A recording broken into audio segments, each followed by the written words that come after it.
चला देंगे नहीं तो हम गुलाट, ही असे जे वागण्याची पद्धत आहे. हा किती अजून लय सापडणार आहे. आता रोज रोज एक एक ऍटम पुढे येतोय, कागदासहित येतोय. याच्या कागदपत्राचा पुरावा माझ्याकडे आलाय, म्हणून मी शिरसाळा ह्या एका गावावरती बोलतोय. एकाच गावामध्ये तुम्ही असं करताय. शिमरी पारगाव म्हणलं, आता हे म्हणलं. आता हळूहळू हळूहळू कुठले बी लोक येतात म्हणतात आकांची इथं 100 एकर आहे, 150 एकर आहे. आकाने तिथं प्रचंड खर्च केलाय. 30-30 कोटी 40-40 कोटीचे बंधारेच बांधले आपल्या जमिनीत.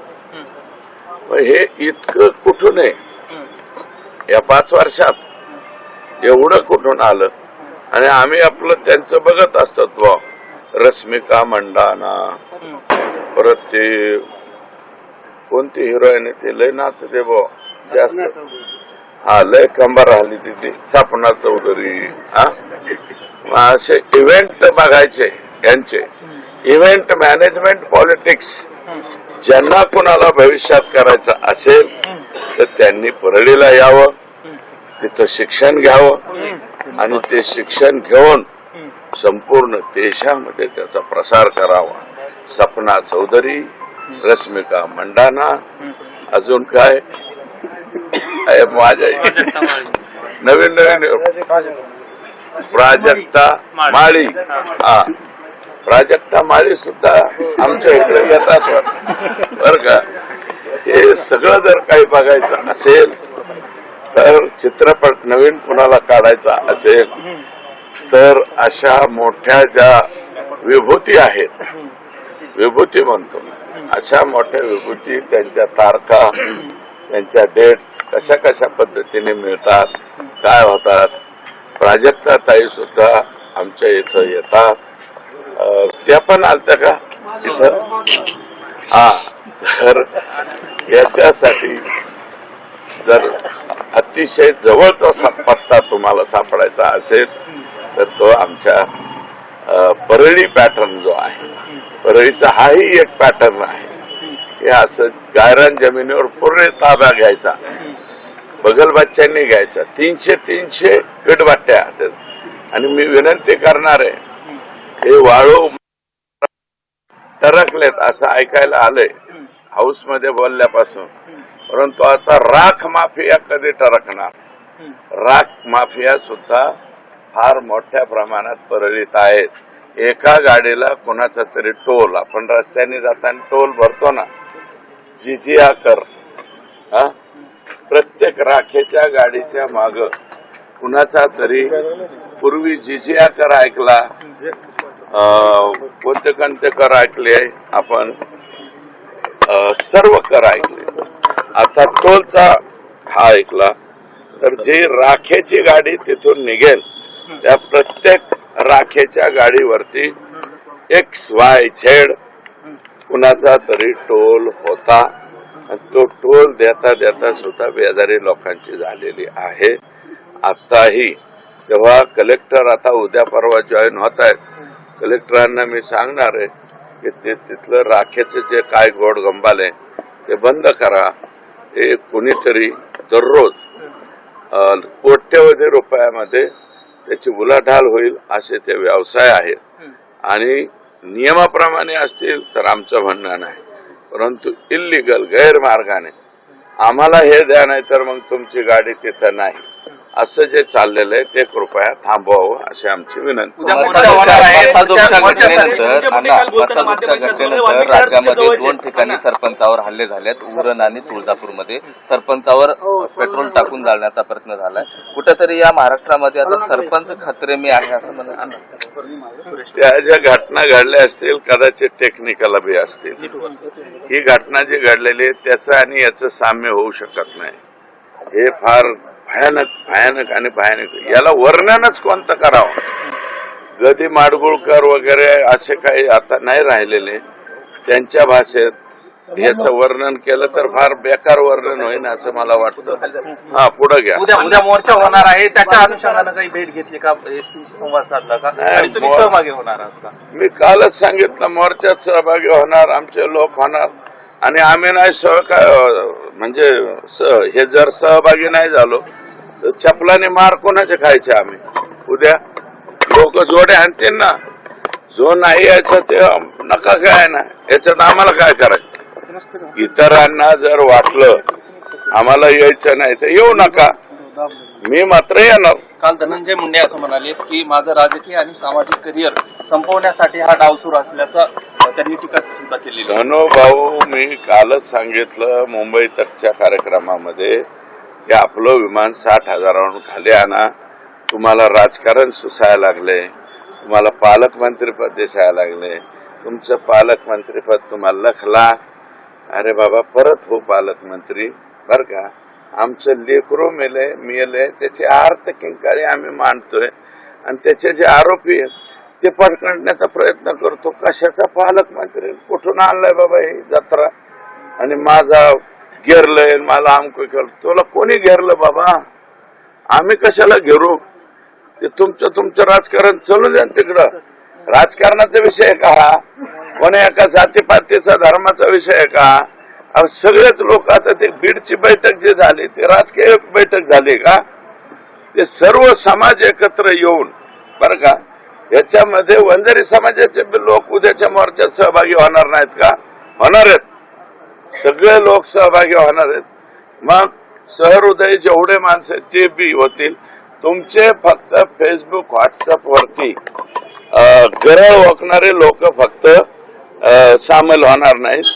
बाकी सगळा वंजारी समाज सुद्धा सहभागी होईल, मुस्लिम समाज होईल, सगळे लोक सामील होतील. आणि तुमचे जे पॉवरफुल मीडियावाले, मला माहिती आहे की मी सध्या ट्रोलर कोण आहे तर मीच ट्रोल. अरे बाबा, ट्रोलच्या बाबतीमध्ये उदाहरण पाहिलेलं आहे तुम्ही. या राज्याच्या मुख्यमंत्री आत्ताचे जे आहेत यांना ट्रोल सर्वाधिक जास्त कोणाच्या सोशल मीडियाने केलं, यांच्याच केलं. आणि ट्रोल तर केलं, त्यांना टरबुजा ही उपाधी मला वाटतं यांच्याच सोशल मीडियाने दिली. आता एवढं ट्रोल म्हणून त्यांना टरबुजा म्हणलं, खरबुजा म्हणलं, त्यांच्यावरती प्रचंड प्रमाणात मानसिक त्रास होईल. इतकं घाण घाण घाण घाण घाण घाण घाण तुम्ही लिहिलं. काय झालं त्याचं, काय झालं. 237 आमदार घेऊन तो माणूस राज्याचा मुख्यमंत्री झाला. ते एवढा मोठा माणूस आहे. मी तर फार, आमचे काय फाटक्याचे अवलाद, कशात काय फाटक्यात पाय, आमची अवलाद केवढीशी आणि आम्हाला ट्रोल करते. मला कळतंय. अजून माझं म्हणणं आहे जेवढ्या शिव्या द्यायच्या तेवढ्या शिव्या द्या बाबा. जे बसलेले 1200 स्क्वेअर फुटाचे यांचे दोन्ही नेत्यांचे ते हे आहेत बसलेले, नाही वॉर रूम मधून नाव त्यांच्यातले जेवढे बी तुम्ही बघा, जे बी घाण घाण लिहितात त्यांचे नावच गायब असते. म्हणजे लॉकड असत. इसका प्रोफाइल फाइल लॉक्ड किया जाता है. अरे लॉक्ड किया जाता वरून काय बोलता रे. ओरिजिनल अकाउंट वरून बोला ना, दम असेल तर. फेक अकाउंट वरून बोलतात. बरं बोला, डॉक्टर बाबासाहेब आंबेडकरांनी आम्हाला अभिव्यक्ती स्वातंत्र्य दिले, द्या.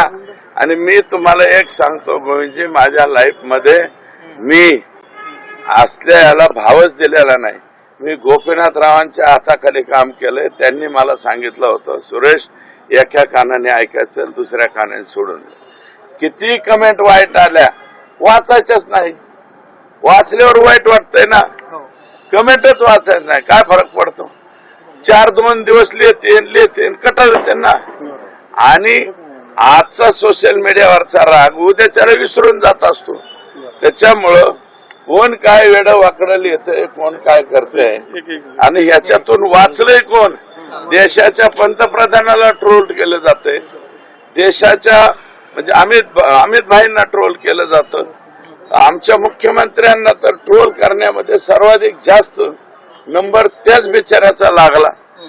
कोण म्हणजे तिथं पहिल्यांदा याचे शुभारंभ जे आहे, आपल्या जिल्ह्यातले जे नेते त्यांचे जे मोठमोठ्याल्या काही मला माहिती आहे परदेशातून सुद्धा ऑपरेट होतात काही पोस्ट, कशा कशा होतात ते बी मला माहिती आहे. त्याच्यामुळे परदेशातून करा, देशातून करा, एका जागेवर बसून करा, तुम्हाला काय ट्रोल करायचं ते करा. आम्ही ते सहन करायला तयार आहोत आणि तुम्हाला जे करायचंय ते करा. आम्ही आमचं काम करत राहणार. आम्हाला एकच मिशन, संतोष देशमुखच्या आरोप्यांचं पकडणं हे एवढंच मिशन आमच्या डोळ्यापुढे.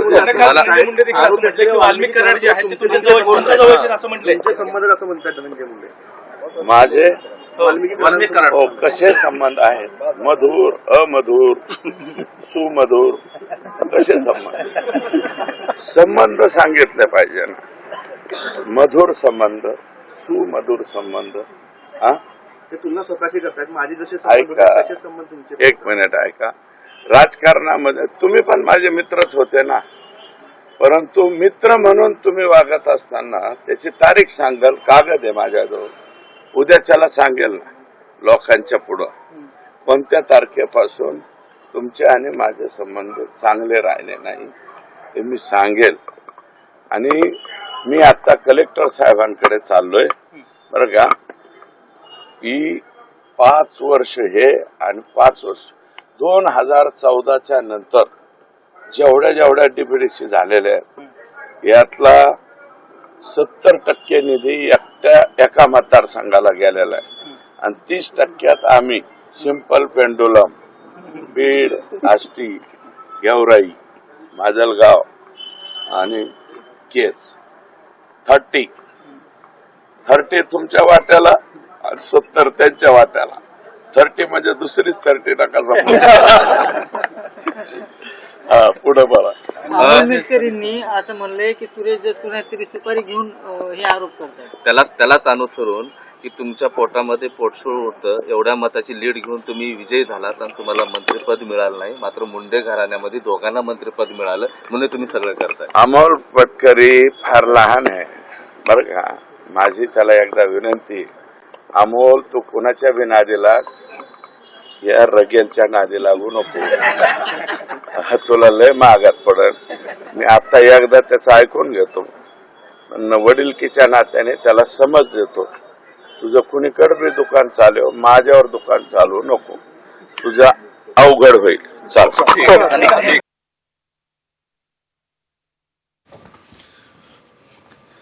भाजपचे आमदार सुरेश धस यांनी पुन्हा एकदा धनंजय मुंडेचं नाव न घेता हल्लाबोल केलेला आहे. बीडच्या पोलीस अधीक्षकांची भेट घेतल्यानंतर त्यांनी माध्यमांशी संवाद साधला आणि बीडमधील संतोष देशमुख हत्या प्रकरणावरून कसे गैरव्यवहार सुरू आहेत बीड जिल्ह्यामध्ये ते सगळं त्यांनी सांगितलेलं आहे.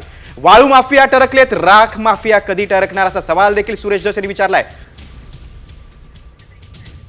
फडणवीसांनाही ट्रोल केलं जाते असं देखील सुरेश धस बोललेले आहेत. 237 आमदारांना निवडून आणत मुख्यमंत्री झाले तरी देखील त्यांना ट्रोल केलं जातं. धनंजय मुंडेंना फक्त पालकमंत्री पद दिसतंय असं देखील निशाणा धस यांनी लगावलेला आहे. अमोल मिटकरी माझ्या नादी लागू नकोस, अवघड होईल, तुझं दुकान माझ्यावर चालू नकोस असं देखील धस बोललेले आहे. आमदार अमोल मिटकरींना देखील त्यांनी समज दिलेली आहे. अगदी वेगवेगळ्या मुद्द्यांवर सुरेश धस यांनी बोलताना धनंजय मुंडेंवर पुन्हा एकदा निशाणा साधलेला आहे. धनंजय मुंडेंना फक्त पालकमंत्री पद दिसतंय. पोलीस अधीक्षकांची भेट घेतल्यानंतर आता ते जिल्हाधिकाऱ्यांची भेट घेण्यासाठी निघालेले आहेत. दरम्यान माध्यमांशी बोलताना त्यांनी सरपंच मृत्यू प्रकरणावर, हत्या प्रकरणावर पुन्हा एकदा मुंडेंवर निशाणा साधलाय.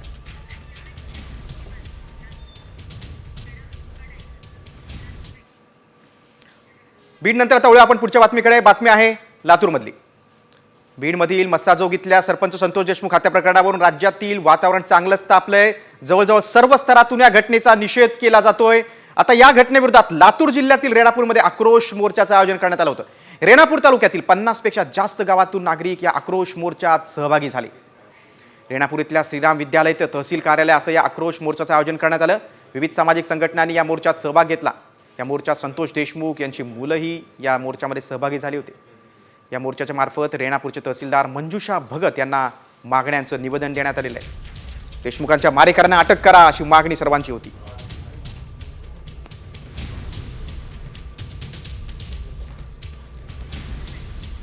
सकल मराठ्यांचा हा आक्रोश मोर्चा होता.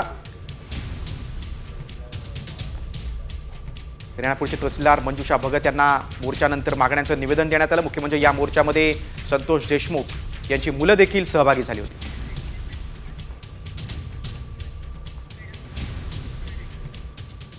दरम्यान रेणापुरातील आक्रोश मोर्चामध्ये सरपंच देशमुख यांची मुलगी सहभागी झाली होती. वडिलांच्या हत्येच्या घटनेत जे लोक आहेत त्या सर्व दोषींना तत्काळ अटक करून योग्य ती कारवाई करावी अशी मागणी वैभवी देशमुख यांनी केलेली आहे. वैभवी देशमुख यावेळी बोलताना भावूक झाली. वैभवीला अश्रू अनावर झाले होते. न्याय मिळेपर्यंत हा लढा सुरूच राहणार अशी प्रतिक्रिया तिने दिली. वैभवी भावूक झाल्याचं पाहून मोर्चेकरांनाही अश्रू अनावर झाले.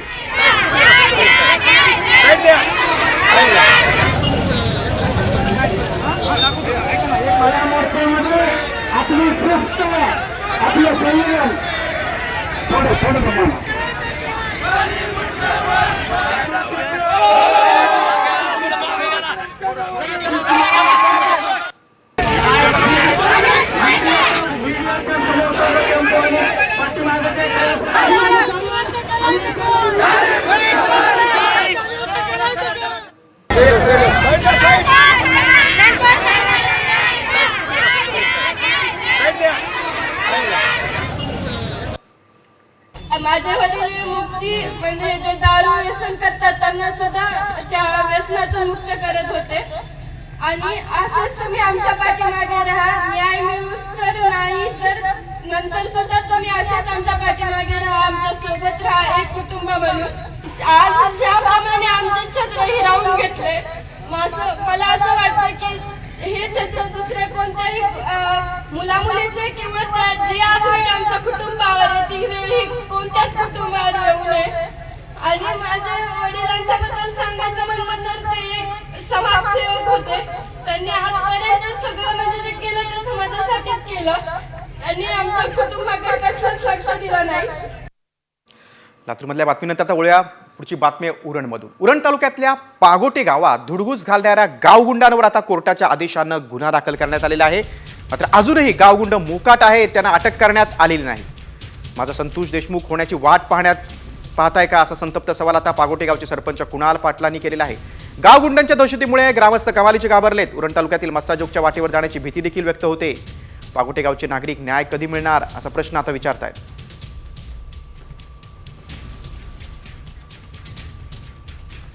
पोलीस अजून काय करत आहेत, अजून कुठला तपास घेत आहेत का?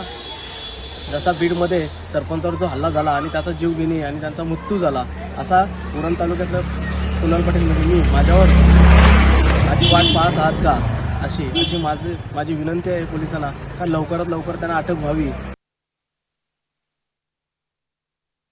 हॉर्न वाजवल्याच्या रागातून एका चालकाला मारहाण झालेली आहे. नांदेडच्या ITI चौकातील ही घटना आहे. चालत्या गाडीतून चढून चालकाला मारहाण केलेली आहे. मारहाणीचा हा व्हिडिओ आता व्हायरल होतोय. बघा, नांदेड शहरातील ही घटना आहे. हॉर्न वाजवल्याच्या अगदी क्षुल्लक कारणातून ही मारहाण झालेली आहे. आपण बघू शकतो अगदी कारवर चढून चालकाला मारहाण झालेली आहे.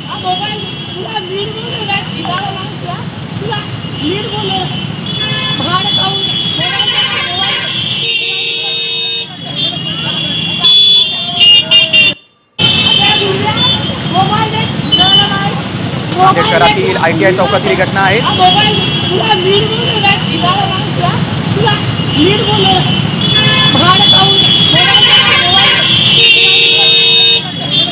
मात्र हा प्रकार हाणामारीचा प्रकार सुरू असल्यामुळे या चौकातील सगळी वाहतूक विस्कळीत झाली होती. काही काळ वाहतूक खोळंबली होती. क्षुल्लक कारण होतं की हॉर्न वाजवल्याच्या रागातून अगदी कारवरच्या टपावर चढून चालकाला मारहाण झालेली आहे.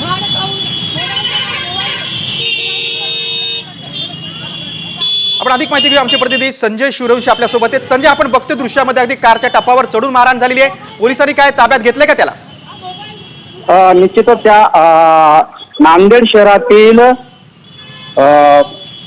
हॉर्न वाजण्याच्या कारणावरून हा संपूर्ण प्रकार घडलेला आहे. प्रकाश नागरगोजे जे आहे डॉक्टर आहेत, हे रेस्ट हाऊस पासून जात होते. त्या चौकामध्ये हॉर्न वाजवताना एका तरुणाने त्या हॉर्न वाजवण्याच्या रागातून त्यांच्या गाडीच्या कारच्या टपावर चढून डॉक्टरांना मारहाण केली आणि त्यानंतर डॉक्टरांनी शिवाजीनगर पोलीस ठाण्यात धाव घेत गुन्हा दाखल केलेला आहे.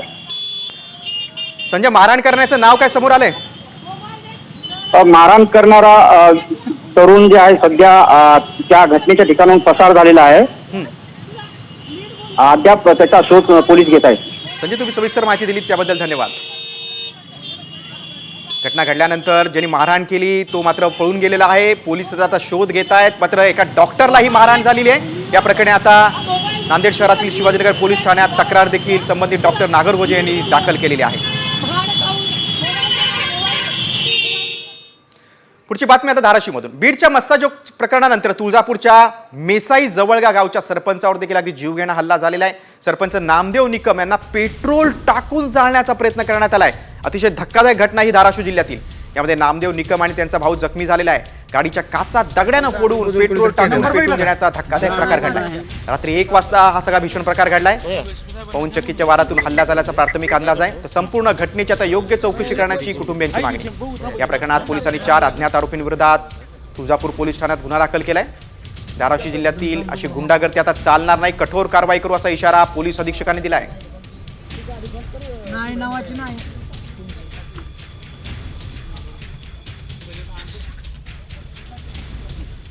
काय वाटतंय कोण असं मग आता काय सांगा, आता कुणाचं काय सांगा, पुन्हा आपल्या पाठीमाग कोण आहे काय सांगा. आता आपण मुहूर्त सांगता मग का पाठीमागितले सांगता का आपण? ते आता कोणी केलं वैर डावाना ते काय सांगा. आता ते कुणाला बघवत नाही, कुणाला ठाव कुणाचं का खाऊन का पिऊन का कुणाला. अहो सहकार्य किती करते ती सहकार्य तर आता सगळ्याला असं असतंय. तेवढं बघवण्यापाणी असं करू नये कुणालाच कोणी. तुळजापूरच्या या धक्कादायक घटनेनंतर राज्यभरातल्या आणखी काय घडामोडींचा आपण वेगवान आढावा घेऊया टॉप 50 मधून. संतोष देशमुख हत्या प्रकरणी उद्या बीडमध्ये मूक मोर्चा काढला जाणार आहे. संतोष देशमुखांच्या मारेकरांना अटकेच्या मागणीसाठी नागरिक आक्रमक झाले. बीड जिल्हाधिकारी कार्यालयावर हा मोर्चा काढला जाईल. या मोर्चाच्या पार्श्वभूमीवर बीड शहरात सर्वत्र बॅनर लावण्यात आले.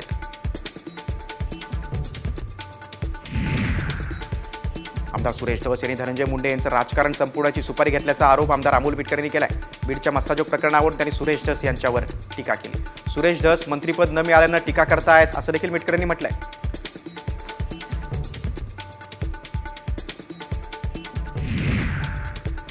महाराष्ट्रात कायदा आणि सुव्यवस्था राहिलेली नसल्याचा आरोप संजय राऊतांनी केलाय. बीडचा बिहार झालाय असं देखील ते बोलले. अर्बन नक्षलवाद मोडण्याआधी बीडचा दहशतवाद मोडा असं आव्हान देखील त्यांनी फडणवीसांना दिलं.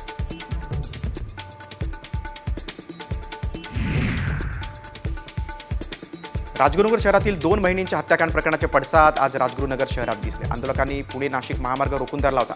मात्र आंदोलकांमध्ये 2 गट पडल्यानं मोर्चा मागे घेण्यात आला. आता पोलीस स्टेशन बाहेर ठिय्या आंदोलन करण्यात आलं. आरोपीला फाशी देण्याची मागणी आंदोलकांनी केली.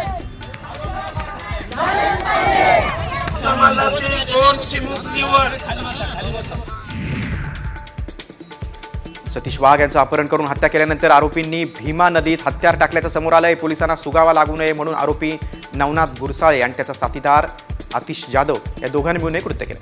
दरम्यान वाघ यांची पत्नी मोहिनी वाघ हिला काल पोलिसांनी अटक केली.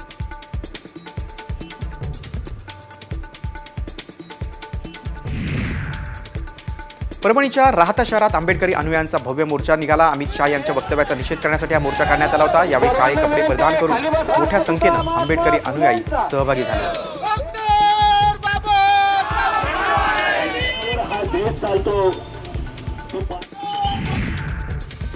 धुळ्यातील साक्री धरणाला सिमेंट काँक्रिटीकरणाचा लेप नको यासाठी आंदोलन करण्यात आले. कालव्याला सिमेंटच्या अस्थिरीकरण करा अशी मागणी शेतकऱ्यांकडून होते. त्यामुळे शेतकऱ्यांचं नुकसान होत असल्याचं स्थानिकांचं म्हणणं आहे.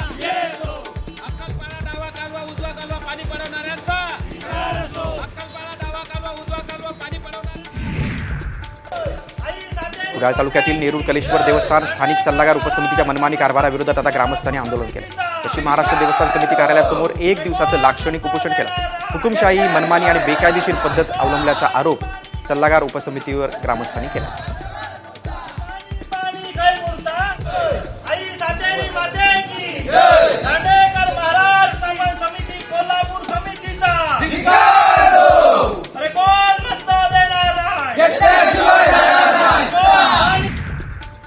पुण्यातील स्वारगेट परिसरात पाणीपुरवठा सुरळीत व्हावा यासाठी शिवसेनेच्या शहर प्रमुखांनी आंदोलन केलंय. पाणीपुरवठा विभागात हे आंदोलन करण्यात आले. रखडलेली पाईपलाईन लवकर पूर्ण करावी अशी मागणी यावेळी करण्यात आली.